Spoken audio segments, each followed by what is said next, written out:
If you're watching this, you're probably thinking about getting out of a relationship with somebody who is just a little too, let's say, focused on themselves. Narcissists can be very tough to deal with, especially around holidays like Valentine's Day, when they might be expecting all kinds of attention. So, if you're thinking about breaking up with a narc before the holiday hits and you want to avoid as much drama as possible, this is the video for you, so keep listening. Let's talk about why breaking up before Valentine's Day really matters. Valentine's Day can be a huge trigger for narcissists as well as survivors. But for a narcissist, it's not about love, it's about control, validation, and feeling superior. So if you're planning to break up with one, timing definitely matters. You don't want to deal with their manipulative tactics and emotional outbursts around this time, and certainly not on the day itself. It can be a minefield if you're not careful. Narcs are demanding attention, they're expecting over-the-top gestures, and other things. Also, not doing so before Valentine's Day, well, some narcs are prone to discard or ghost or even begin an argument to cause distance between you and them so that they can go and spend the day with perhaps some other sources of supply. Whatever the case may be, they make this all about them. But you can definitely plan a breakup having as little drama as possible. Obviously, as we can't control this other person, there's probably going to be some, but let's talk some strategy here. Breaking up with a narcissist can definitely require some careful planning because, trust me, as I'm sure you already know, they don't take rejection very kindly. You do have to kind of be smart about it. So here are some tips for doing it without making it a really big ordeal, because it shouldn't be. You can pick a neutral time and place. Don't do it on Valentine's Day, and try not to do it in a very dramatic or emotional setting. That's just going to get them ramped up. They can lash out. Who knows? You can pick a time that's quiet, away from emotional triggers, and whatever you do, don't let them corner you in a public place or around friends or anything like that. When it comes to the breakup, it's very important to be firm and say what you mean and mean what you say, but do it as unemotionally as you possibly can. Narcs love to provoke emotional reactions. Keep your cool, be clear, direct, and firm. They're going to try to make you doubt yourself. They're going to throw in the gaslighting. They're going to minimize you. They're going to hit you with a guilt trip.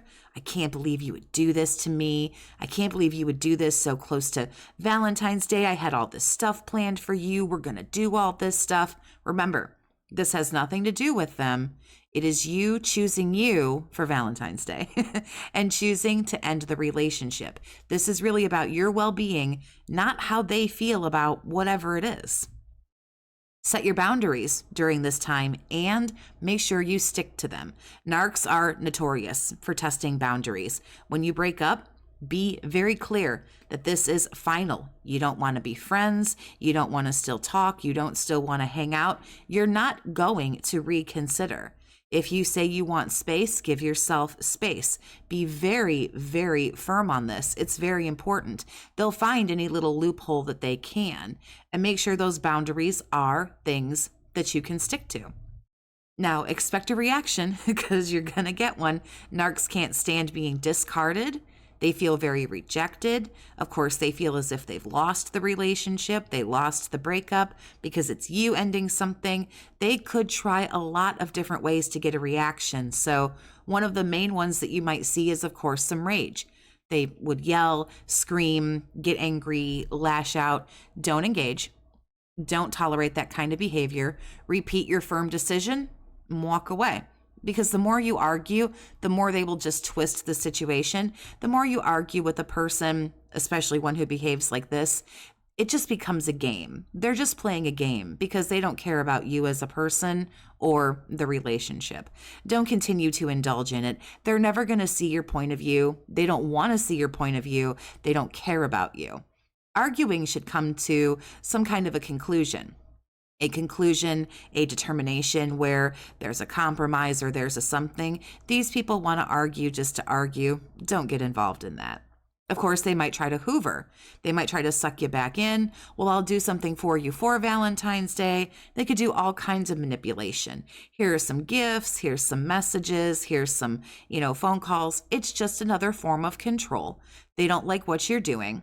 So they're going to attempt to rewrite the narrative, twist it and change it, but stick to your guns. Remember, the charm, the gaslighting, every single thing that these people do, every single thing these people have is a weapon that they have no shame in using against you. Of course, you might get the silent treatment. Sometimes they just go dark.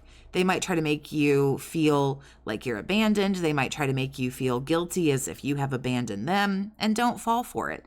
This is just their way of attempting to assert power. They're going to wait you out. They're going to try to wait for you to reach out. They're going to make you feel like, well, they don't care. Remember, Valentine's Day, right around the corner here. They'll leave you on hold. They will go dark, ghost you, and then just go and talk to another source of supply or find a new source of supply. It's a very romantical time of the year, so don't fall for their silent treatment. Let them go and be silent. Actually, them ghosting, them being silent is one of the biggest gifts they can give you. It can allow your healing to start right then and there, and you don't have them bothering you and pestering you. And of course, once it's over, once you make this decision, focus on your healing, because that's really the most important. These relationships leave you feeling, among many other things, drained, confused, and questioning everything. Take time for yourself. Surround yourself with supportive people and block them everywhere, social media, all that. You really need the time and space to heal without any interference from these people. Oh, I love you. Oh, I miss you. Oh, yeah? Then why weren't they ever good to you? Oh, this, Valentine's Day, this whatever is going to be the best. Really? Then why did they all suck? Why did they ruin your birthday and the year-end holidays and everything else? Why has everything with these people been shitty, but now all of a sudden it's going to be good? Yeah, no shot. Don't buy that for 1 second. Nobody should need you breaking up with them and walking away to realize that they should be different, that they should be better, or that all of a sudden now you have value. If you only have value when you're walking away, it's not a relationship that you want to be a part of. Breaking up with a narc can feel extremely intimidating, especially around Valentine's Day. Nobody wants to be alone. It's very sad. But remember, regardless of what day it is, you deserve peace, respect, and someone who genuinely cares about you. You're never going to find the person that's right for you if you continue to spend so much time with someone who deep down is so not right for you. So don't let a narc hold you hostage emotionally. There's nothing left for you there because they have nothing to give. And you are in charge of your own happiness, and it is up to you to take control of that. I hope you found this video helpful. If you did, I hope you will leave a like on the video. Don't forget to subscribe for more relationship advice, narky advice, awareness education, other tips. And if you've had your own experience with narcissism, did something happen around Valentine's Day? Feel free to drop a comment below. Let's try to be nice and supportive of each other while we're doing that. Thank you so much again for listening. Have a great day, survivor, and take care of yourself.